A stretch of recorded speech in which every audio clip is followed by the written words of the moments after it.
सामान्य मुख्यमंत्री जी का भाषण परसों धौलपुर में हुआ और उस भाषण को सुनने के बाद मुझे ऐसा लगता है कि सामान्य मुख्यमंत्री जी की नेता आदरणीय श्रीमती सोनिया गांधी जी नहीं है, बल्कि उनकी नेता वसुंधरा राजे सिंधिया जी हैं। भाई करप्शन तो कहीं पर भी हो, उसके विरुद्ध हम, चाहे वो कांग्रेस पार्टी हो, हमारी सरकार हो, हम तो खुद ही कह चुके हैं कि हमारी जीरो टॉलरेंस है करप्शन के खिलाफ। मैं 11 तारीख को परसों अजमेर से एक यात्रा निकालूंगा।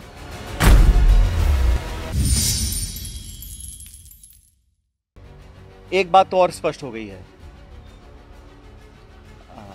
सामान्य मुख्यमंत्री जी का भाषण परसों धौलपुर में हुआ और उस भाषण को सुनने के बाद मुझे ऐसा लगता है कि सामान्य मुख्यमंत्री जी की नेता आदरणीय श्रीमती सोनिया गांधी जी नहीं है, बल्कि उनकी नेता वसुंधरा राजे सिंधिया जी हैं। उनकी नेता सोनिया गांधी जी नहीं हैं, बल्कि उनकी नेता वसुंधरा राजे सिंधिया जी हैं।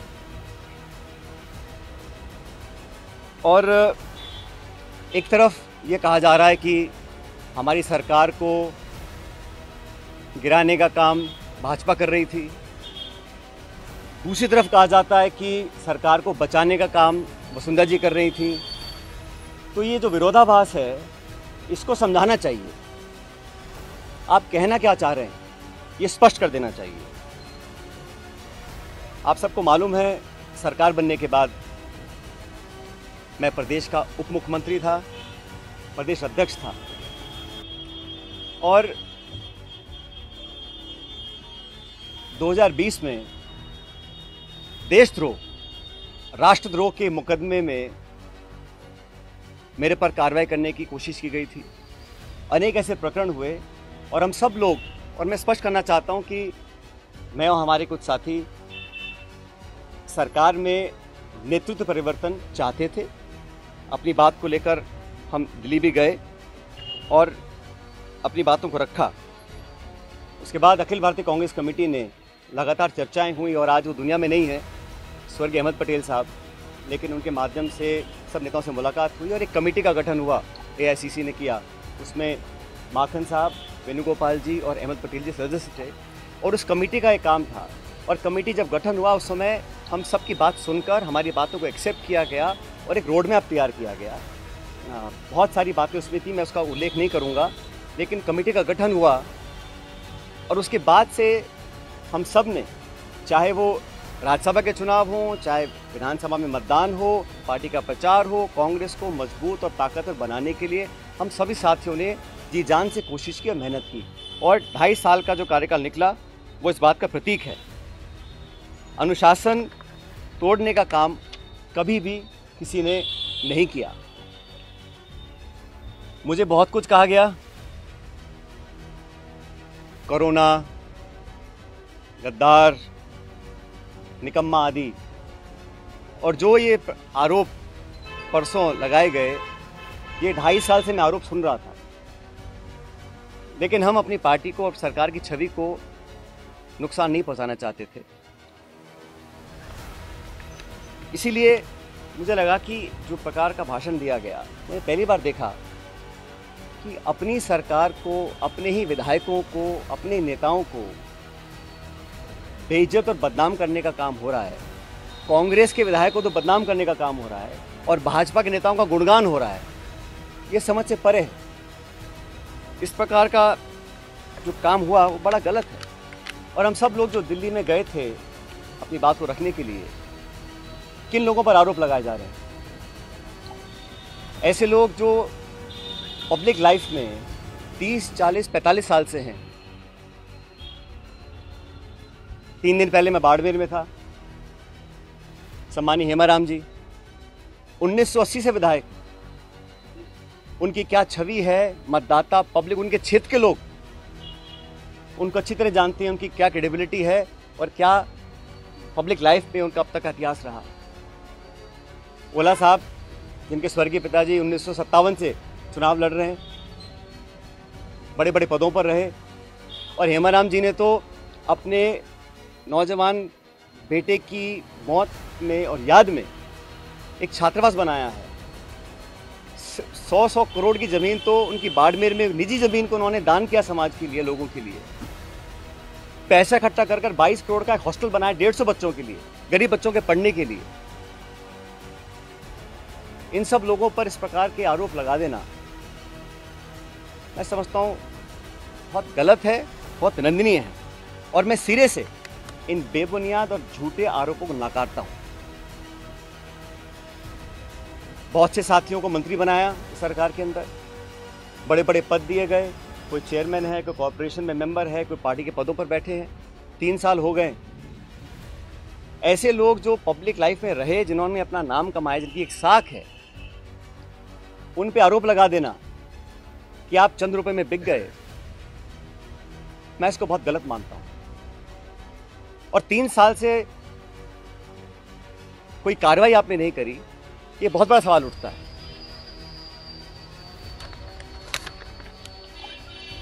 साथियों, हम दिल्ली में गए, अपनी बात को रखा, और उसके बाद सारे तथ्यों को संज्ञान में लेने के बाद हमारी अध्यक्षा सोनिया गांधी जी ने 25 सितंबर को सम्मानीय माखन साहब और सम्मानीय खड़गे जी को जयपुर भेजा था। आप सब जानते हैं, वो विधायकों की मीटिंग हो ही नहीं पाई। सोनिया गांधी हमारी पार्टी के अध्यक्ष थी उस समय। उनकी जो अवहेलना हुई, उनकी जो मानहानि हुई, उनकी जो बेइज्जती हुई, वो गद्दारी थी। इतने सारे विधायक, 20, 30, 40 पता नहीं कितने विधायकों को उनकी इच्छा के खिलाफ इस्तीफा दिलवाया गया, अपनी सरकार को संकट में खड़ा करा गया। बहुत से लोग आरोप लगाते हैं कि मोदी और शाह के कहने पर इस्तीफे दिलवा दिए गए। अब ये बात मुझे बोले और मैं जाके मंच पे इस बात को बोलूं, ये शोभा देता है क्या? तो मुझे लगता है कि अब तक जो हुआ उस घटनाक्रम में वो इस बात को दिखलाता है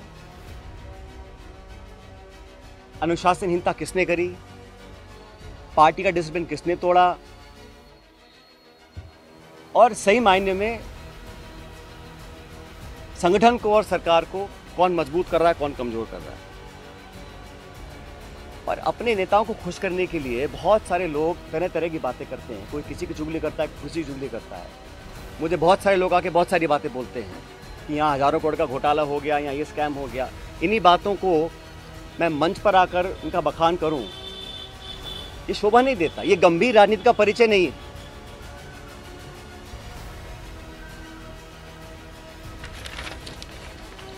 इसीलिए मैं, आप जानते हो, पिछले 1.5 साल से चिट्ठियां लिख रहा हूं वसुंधरा जी के कार्यकाल में जो तमाम गंभीर भ्रष्टाचार के आरोप हमने लगाए, अशोक गहलोत जी ने लगाए, मैंने लगाए, मंचों पर लगाए, प्रेस कॉन्फ्रेंस करके लगाए, उनकी जांच क्यों नहीं हो पा रही थी। अब मुझे समझ में आ रहा है कि ये जांच अब तक क्यों नहीं हुई। मेरे चिट्ठियां लिखने के बावजूद मैं 11 अप्रैल को जयपुर में अनशन पर बैठा इस मांग को लेकर,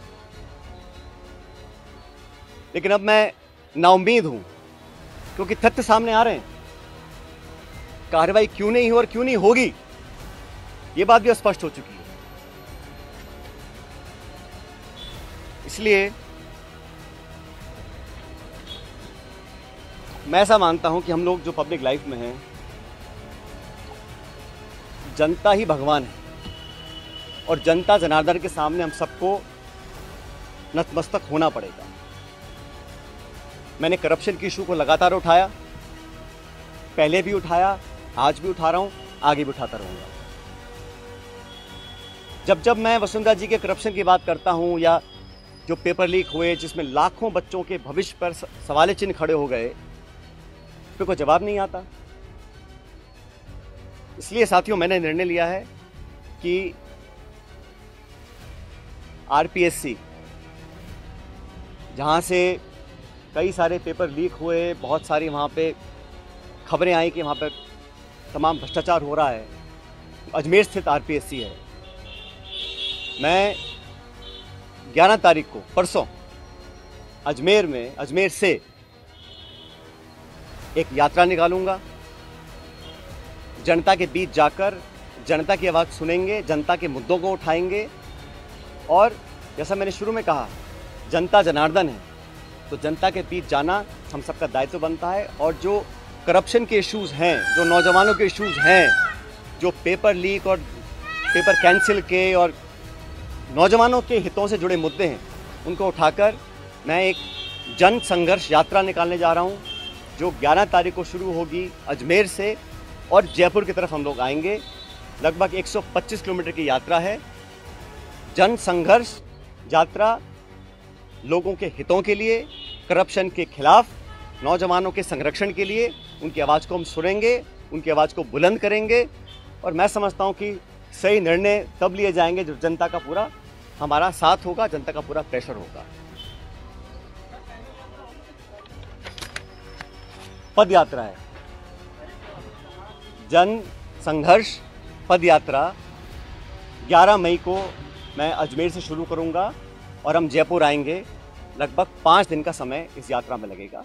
तो जैसे मैंने कहा, ये यात्रा किसी के विरोध में ना होकर करप्शन के विरोध में है, नौजवानों के पक्ष में है। जो तमाम जनता में आज मुद्दे हैं, जो इश्यूज़ को लेकर हम राजनीति करते हैं, जिन इशू पर मैं हमेशा अपनी बात रखता आया हूं, उनके बीच जाकर, उनकी बात सुनकर, उनकी आवाज़ बनने की हम लोग कोशिश करेंगे। और ये अभियान शुरू होगा 11 तारीख को।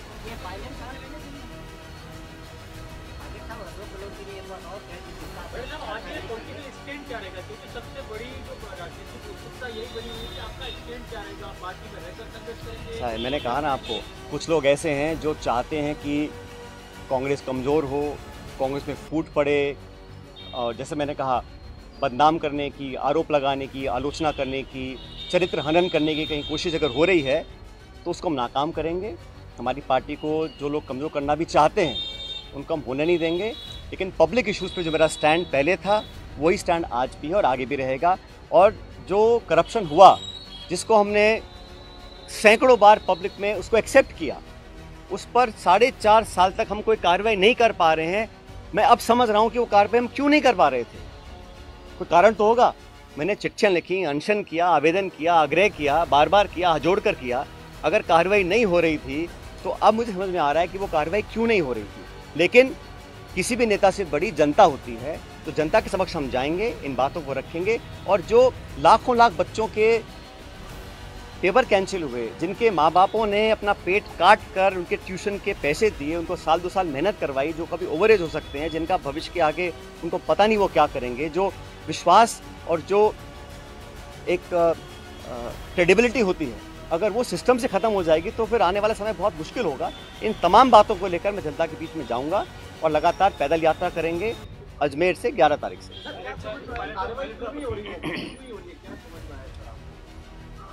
मैंने कहा ना, मैंने जो धौलपुर का भाषण सुना माननीय मुख्यमंत्री जी का, उसको सुनने के बाद अब मैं समझ गया हूं कि वो कार्रवाई अब तक क्यों नहीं हुई और मेरे तमाम आग्रह करने के बाद भी क्यों नहीं हो रही। मैं समझ गया क्यों नहीं हो रही है। वो कह तो रहा हूं मैं आपको।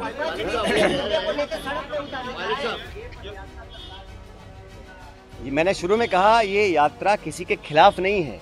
ये यात्रा करप्शन के खिलाफ है, भ्रष्टाचार के खिलाफ है। ये यात्रा नौजवानों के पक्ष में है, उनके हितों की रक्षा करने के लिए है। और जनता के बीच हम सबको जाना भी चाहिए। हम जनता के बीच जाएंगे नहीं और हम अपने ही विधायकों को, अपने ही मंत्रियों को, अपनी सरकार को बदनाम करते रहेंगे, बेइज्जत करते रहेंगे, तो हम जनता के बीच चुनाव लड़ने कैसे जाएंगे 6 महीने के बाद।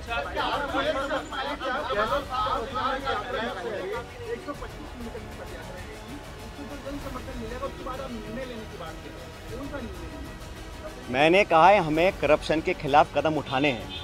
अब तक हम वो संतोषजनक तरीके से नहीं कर पाए हैं, तो हम पब्लिक बीच में जाएंगे और जो हमने वादे पब्लिक में किए थे सरकार बनने से पहले, उन वादों को पूरा करवाएंगे। अभी 7 महीने बचे हैं चुनाव में, 8 महीने। मैंने कहा ना आपको शुरू में,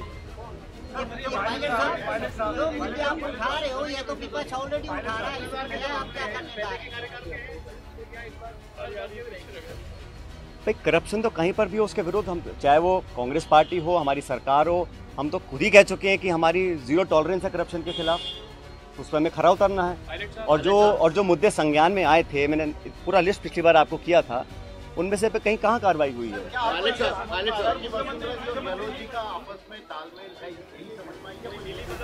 भाई मैंने कुछ नहीं कहा आपको, मैंने इतना कहा कि धौलपुर के परसों के भाषण के बाद मुझे समझ में आ गया है कि कार्रवाई अब तक क्यों नहीं हुई। कोई कारण तो होगा ना। जिस बात को मैं 5 साल लगातार बोल रहा हूँ, सरकार में आने के बाद नहीं कर रहा हूँ, तो क्या कारण थे? वो कारण सामने आ गए। अब सर उसी भाषण में पायलट साहब, उसी भाषण में मुख्यमंत्री ने कहा कि एआईसीसी से पैसा दिलवा देंगे। उसी भाषण में मुख्यमंत्री ने कहा। इसका जब ऐसा है, मैंने आपको शुरू में कहा कि मैं किसी पे आरोप लगा दूं कि इसने 1000 करोड़ खा गया, 10,000 करोड़ खा गया, 1 लाख करोड़ खा गया, उसका कोई मतलब नहीं है। पब्लिक लाइफ में अगर तथ्य प्रमाण किसी के पास हैं तो कार्रवाई कर देनी चाहिए थी, अब तक क्यों नहीं करी? और ये जो पैसे की बात है, जिन लोगों का पूरा राजनीतिक जीवन सिर्फ पैसे के दम पर पनपा हो, शायद उनको हर चीज़ में पैसा नोट दिखाई देता है। ऐसा नहीं है। पब्लिक जज्बात भी कुछ होते हैं, पब्लिक वोट भी कुछ होती है, पब्लिक इमेज भी कुछ होती है। जिन लोगों की राजनीति सिर्फ पैसे के दम पर तक चलती आई हो, उनको हर चीज़ में अगर पैसा दिखता है, उसका मेरे पास कोई जवाब नहीं है। मैं 3 साल से बातों को सुन रहा हूँ।